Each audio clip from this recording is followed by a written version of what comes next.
کے سامنے بیان کرتا ہوں۔ اللہ نے قرآن مجید میں اس یقین کے محکم اور مضبوط ہونے کے حوالے سے ایک بڑا واقعہ بیان کیا ہے، جناب ابراہیم علیہ السلام کا۔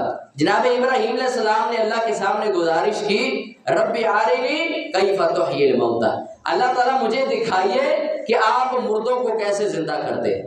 تو اللہ تعالیٰ فرماتے ہیں اولم تؤمن، کیا آپ یقین نہیں رکھتے، آپ کو یقین نہیں؟ فرمانے لگے بلا، یقین تو ہے، ولکن لیطمئن قلبی، تاکہ مجھے اطمینان قلب ہو جائے۔ اطمینان قلب حق الیقین، وہ اپنی آنکھوں سے مشاہدہ اور اس کی حقیقت کو سامنے دیکھنا چاہتے تھے۔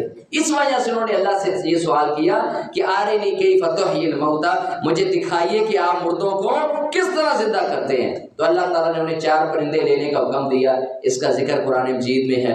تو وہ 4 پرندے انہوں نے لیے، پھر ان کو اپنے ساتھ سدایا اور پھر انہیں مختلف پہاڑوں پر رکھ دیا، ان کے ٹکڑے کر کے ذبح کرنے کے بعد اللہ تعالیٰ نے فرمایا ثم ادعوہن یأتینک سعیا، تو انہیں پھر آواز دینا، وہ تیرے پاس دوڑتے ہوئے آ جائیں گے۔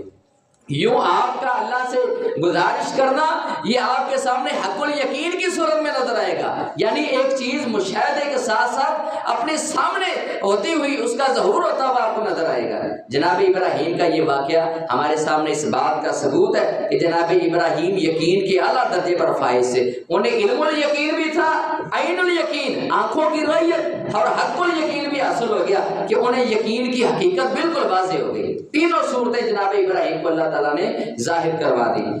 رسول اللہ صلی اللہ علیہ وسلم سے پہلے جناب موسیٰ علیہ السلام کا ذکر اللہ نے قرآن مجید میں کیا ہے۔ اولو العزم نبی جناب موسیٰ علیہ السلام ہیں۔ جب ان کی قوم کے لوگوں کو اللہ نے اپنی راہ میں ہجرت کرنے کا حکم دیا تو وہ اپنی قوم کو لے کر جب نکلے مصر سے، فرعون سے بچتے بچاتے، تو آگے جب دریا کے قریب پہنچے تو ساری قوم کے لوگوں نے جناب موسیٰ علیہ السلام پر گلا شکوہ شروع کیا۔ وہاں کے لوگوں نے کہ انا لمدرکون، ہم تو پکڑے گئے، مارے گئے۔ اب پیغمبر کا یقین میں نے پہلے عرض کیا ہے وہ متزلزل نہیں ہوتا، ڈگمگاتا نہیں۔ پیغمبر کا ایمان سب سے چوٹی کے درجے کا ہوتا ہے۔ پیغمبر نے اپنے ایمان کے اس توکل کے درجے کو لوگوں کے سامنے ظاہر کیا اور آپ نے فرمایا کلا ان معی ربی، اپنی باتوں کو ختم کرو۔ کلا حرف رد ہے، یعنی آپ نے یہ جو باتیں شروع کی ہوئی یہ ختم ہونی چاہیے، ہرگز نہیں۔ ان معی ربی، میرے ساتھ میرا اللہ ہے۔ اللہ اکبر، یقین کا کتنا بڑا درجہ ہے۔ جناب موسیٰ اپنی قوم کو عقیدہ اور منہج سمجھا رہے ہیں اور فرما رہے ہیں ہرگز نہیں، میرے ساتھ میرا اللہ ہے۔ کلا ان معی ربی۔ یہی ایک ایسا واقعہ قرآن میں رسول اللہ کے بارے میں بھی بیان ہوا ہے صلی اللہ علیہ وسلم۔ اللہ کے نبی صلی اللہ علیہ وسلم جب اللہ تعالیٰ نے آپ کو اپنی راہ میں ہجرت کا حکم دیا تو رسول اللہ صلی اللہ علیہ وسلم ہجرت کرنے کے لیے نکلے۔ آپ کے ساتھ آپ کے جان نثار ساتھی جناب ابو بکر صدیق ہے رضی اللہ تعالیٰ عنہ، وہ بھی آپ کے ساتھ نکلے۔ تو اللہ کے نبی صلی اللہ علیہ وسلم کے ساتھی حضرت ابو بکر اور آپ غار ثور میں 3 راتوں کا قیام کرتے ہیں۔ تو جناب ابو بکر کو رسول اللہ صلی اللہ علیہ وسلم کے بارے میں تھوڑی سی یہ پریشانی لاحق ہوئی، کہیں سے ہم پکڑے نہ جائیں، کہیں سے ہمارا پیچھا کرنے والے لوگ ہماری اطلاع نہ پا لیں۔ تو جناب ابو بکر صدیق کو رسول اللہ نے فرمایا ما ظنک، اے ابو بکر تیرا کیا خیال ہے ان دونوں کے بارے میں جن کے ساتھ تیسرا ان کا اللہ ہے؟ ان اللہ معنا، جناب موسیٰ نے وہاں کے کہا کہ ان معی ربی، میرے ساتھ میرا رب ہے۔ یہاں پر رسول اللہ فرماتے ہیں ہم دونوں کے ساتھ ہمارا اللہ ہے، ان اللہ معنا، ہمارے ساتھ ہمارا اللہ ہے۔ اللہ اکبر، رسول اللہ نے جمع کا صیغہ استعمال کیا کیونکہ جناب موسیٰ اس وقت اکیلے مطمئن تھے۔ جہاں پر ابو بکر صدیق پریشان ضرور ہیں لیکن محمد رسول اللہ صلی اللہ علیہ وسلم نے اپنے اس یقین اور توکل میں اپنے ساتھ صدیق کو بھی شامل کیا ہے۔ ان اللہ معنا، ہمارے ساتھ ہمارا اللہ ہے۔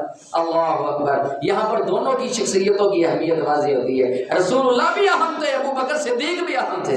اللہ اکبر، دونوں کا بچنا امت کے لیے اہم تھا اور ضرورت تھی۔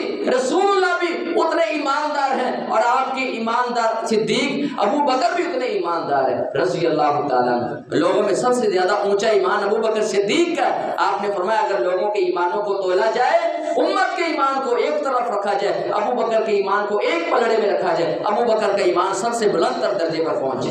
بھاری اور وزنی ہو جائے۔ رسول اللہ صلی اللہ علیہ وسلم کو اللہ تعالیٰ نے اتنا یقین عطا فرمایا تھا کہ آپ نے فرمایا ان اللہ معنا، ہمارے ساتھ ہمارا اللہ ہے۔ یہ یقین کا ایک درجہ ہے، پیغمبر اس میں سب سے زیادہ بلند درجے پر فائز ہوتا ہے۔ آپ فرماتے تھے انا اعلمکم باللہ وانا اتقاکم للہ، میں تم میں سے سب سے زیادہ اپنے اللہ کو پہچانتا ہوں، جانتا ہوں، اور سب سے زیادہ اللہ سے ڈرتا بھی ہوں، اللہ کا ڈر بھی مجھے تم سے زیادہ ہے۔ عزیز دوستوں اور بھائیوں، رسول اللہ صلی اللہ علیہ وسلم کا یہ فرمانا کہ ان اللہ معنا، صدیق غم نہ کر، ہمارے ساتھ ہمارا اللہ ہے، یہ ایک یقین کی بہت اعلیٰ مثال ہے جو رسول اللہ صلی اللہ علیہ وسلم کے عمل سے واضح ہوتی ہے۔ ایک اور مثال سن لیں، صحیح البخاری کی حدیث ہے، میں کئی بار